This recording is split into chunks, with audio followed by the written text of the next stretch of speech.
Një aksident i rënd komunikacioni ka ndodhur pas ditën e sotme në Podujev, ku 3 persona kanë mbetur të lënduar, 2 prej tyre në gjendje të rënd, mëson sinjali.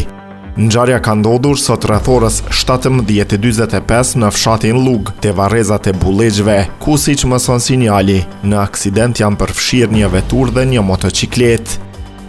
Në aksident kanë qenë të përfshira një vetur e tipit Hyundai, të cilën e drejtonte RS, i cili ka mbetur i lënduar.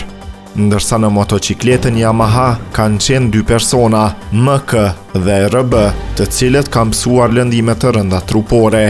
Të 2 të rinjt janë dërguar me urgjencë në QKUK, ku sipas informacioneve ndodhen në gjendje të rëndë shëndetësore.